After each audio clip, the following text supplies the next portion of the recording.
Hello to you all out there. I'm doing the Dream Wave for August. Today I think is the 18th or 19th. I wanted to do it early this month because I'm going to be really busy. Um, so there's a lot going on next month, as if we didn't have a lot to deal with this month. At least this month we were free of a lot of retrogrades. We only had Pluto and forgetting now, Pluto and Saturn. Oh, Saturn's going retrograde. And maybe Pluto and Saturn. So this dream wave for this coming month is going to have both Mercury and Venus retrograde, and it's a blue moon, meaning there will be two full moons, one at the beginning of the month and one at the end of the month. It is a very intense month, full of many different challenges. But at the same time, there's actually a lot of nice free days and times to adventure and to really enjoy life, despite it being during some of the Pluto squares and conjunctions. So that's the basic summary. I'm going to go over the details now, and I'm going to end with all the particular dates of the month to watch out for and to plan for fun, exciting adventures. So starting off the Dreamwave forecast, I relight the flame in the alcove of my heart. Now this month we're in Leo. The Venus retrograde is in Leo, so it's re-examining and relighting the flame in our heart, in our heart's truth, thus reassessing for us what it is that's present in our heart and what we want to focus and what we want to burn, what we want to purify in that flame. The planets are dream symbols of the dream, the narration of our fevered dreamscape construct. The chart I go over, the chart is the space that time traces out for our journey. We speak our law in verse. The word usually is conversation, but it's our verse, and we rewrite in our own creatrix. Purpose of life is to play out what we do not yet understand, and then to remember it back into ourselves, each and every shard of memory with charges released. This is in Toltec shamanism. This is called the recapitulation. Time carves out the space where we dictate our verse, waiting as we choose what is correct. We are simultaneous incarnations, earthers, and we wait for the steady realizations of truth, that we are energy, we are amorphous orbs, illimitable.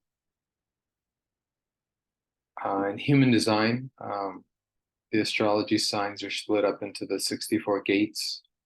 Gates are energy fields within us and around us. And these gates are gates we can actually meditate and take space in to observe and feel through. As I said in the beginning, August is a blue moon month. So the first full moon will be August 1st, and then at the end, I think around the last day of August will be another full moon. Venus will be retrograde, as I noted, in Leo, re-examining the heart. There's this moth flying around, very rapidly obsessed with the light on the screen. The nodes have went into Libra and Aries, and the North Node is in Aries of independence. The South Node, or the Southern Lord Node, as I call it, will be in Libra. So a lot of karma with old lovers and old heart issues coming to play this month as we clear it as it comes up from the past.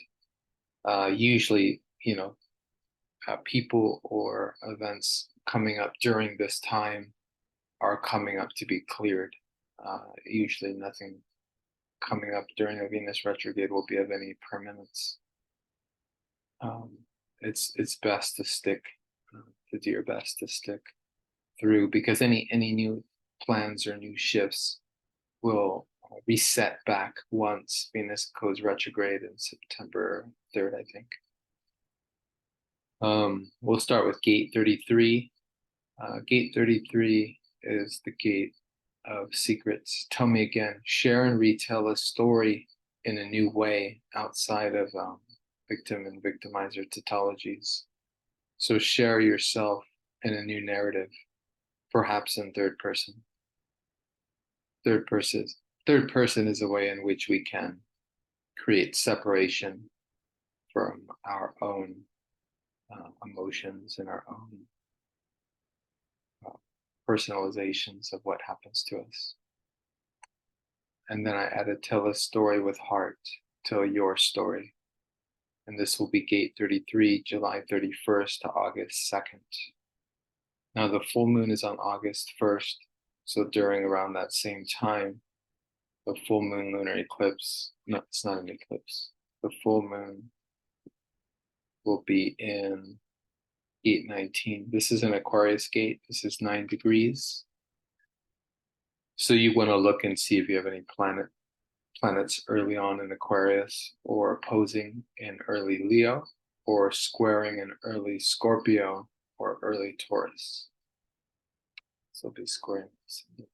Make the effort, make clear agreements, open the heart for challenging conversations of growth. There's an additional layer of questions that can be asked during this particular full moon. This will be a very emotional full moon, but definitely make this space for intentional communication and very clear agreements on ways to go forward. This will be one of the examination kind of periods, the other being the end of the month, the next full moon, around the themes of the Venus retrograde. This will be, this is an Aquarius gate, so it's opposing Venus and Leo, but not really, because Venus and Leo is later on. The retrograde is in like 27, 28 odd degrees this time. And then on August 6th, we're going to move into gate 7. Now, gate 7 is a role gate, and the role here is different ways of leadership. And this is lead and support, or whether you lead or support leadership. Fulfill your role for collaboration, influence, and teamwork. So this is around August 6th, August 12th. So this is a very collaborative efforts at this time are really important. And so observe that and jump in if correct, if your authority assesses it as correct. August 12th to the 18th, the sun will go into gate 4. This is waiting for solutions. Allow ideas to lead you into new possibilities.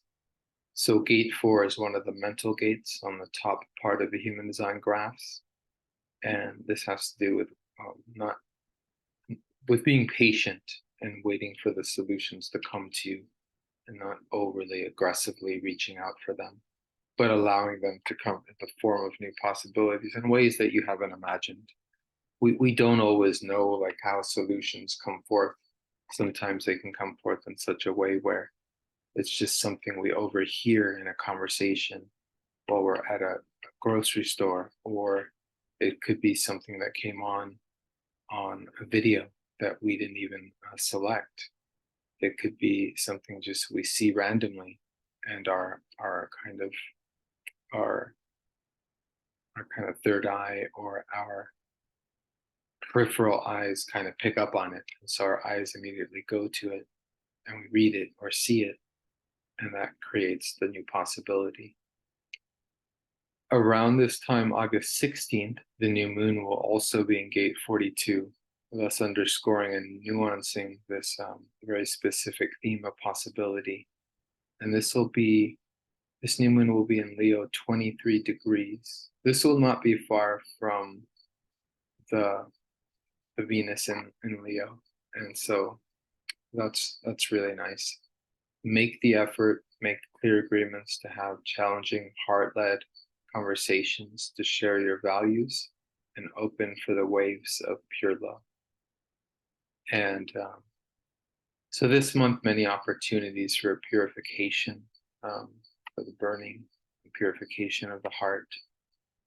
I like to use the image as I used in the beginning of that, as I did in my psychic school early on. We had the image of keeping our heart alive through visualizing it as an alcove where we could visit, and if the candle was not lit, we could relight the flame in the alcove of our heart, in the chamber inside of us. And 8/29, this will be around August 18th to the 24th. 8/29 is about jumping into a new adventure or a mystical experience. So devotion is the gate of devotion. Jump in or not. It's not a yes, it's a no. What are the trajectories which drive my passion? Now, the gate 29 is also the gate of saying yes. So those of us with people-pleasing tendencies or still stuck in some form of codependency, it's good to say something other than yes when people present something to you that you're not sure that you want to be a part of or not. There's other ways about it, like wait, or another one I heard today. I was talking to a friend, let's see if I can remember it. I think it was, I'll let you know, or I'll get back to you. And so it's really important, especially these days with so much energy being thrown about and so much kind of chaos occurring. And in this chaos, the opportunities to really employ this chaos into creating new things for ourselves, new systems for ourselves, as these larger systems come crashing down in the next 4 to 5 years. And so there's a lot of possibility, a lot of opportunity, but we cannot find those opportunities unless we're only saying yes to the ones that are correct for us and saying no to the ones that are not correct for us. Around August 24th to the 29th, this is the end of the month, the sun will go into gate 59. This is compassion, share what you have from a place of abundance. So gate 59 has to do with family bonds. This has to do with community bonds. This has to do with the tribe and taking care of others. And so watch that you're sharing from a place of strength. Make sure that you've taken time to yourself, and so that you can be present for others. The full moon will be in the opposite gate, and this will be gate 37. This will be on August 30th, right at the end of the gate 59 stay. And this will be Pisces 7 degrees. Rewrite new boundaries and agreements of the heart and release old emotions. Request what you need, ask others what they need. And this will be August 30th, full moon. And then actually the opposite gate will be 40 to 37. As we end the month with the sun going into gate 40, higher will. Important to retreat from community with self-care. This is August 29th to September 4th, around the time that Venus will actually go, no, will Venus go direct around this time? I think so. Yeah, I think around that time. As usual, I have the reminder that Pluto will go back into Aquarius in January of next year. Aquarius is maybe time to reassess things and see where you want to go, see what your new direction is. But that goes for all of us, because we all have Aquarius somewhere in our chart. If you're interested in analyzing what's going on with your Pluto and Aquarius, I'm going to do, I'll probably hopefully advertise it on the channel. I'm going to do mini readings on that for anyone that's interested, because it's going to be for the next 20 years. You might as well get used to it. And if you want, kind of know what area of your life it is that you're going to be purifying, what area of your life that's going to be a phoenix, that's going to kind of die out and rise from the ashes. And let's see, I have other details here. Okay, so I'll go to, okay, so this month on the 23rd, Mercury will go retrograde, and it will go retrograde till the 15th, but the shadow will go into October 10th or October 15th, if I remember correctly. And Mercury will be in the ruling sign of Virgo, making this retrograde, this reset, redo, a recoiling of self. This is going to be a very challenging Mercury retrograde, especially for Virgos, because it's in the ruling sign, Virgo. So organization, order, details, all those things that Virgos obsess over, we're going to come undone for a little while before we can kind of reset it back clearly during and after the retrograde. Pisces continues to be in Neptune, opposing late Virgo suns. So just a reminder for Virgos to penetrate through the mist.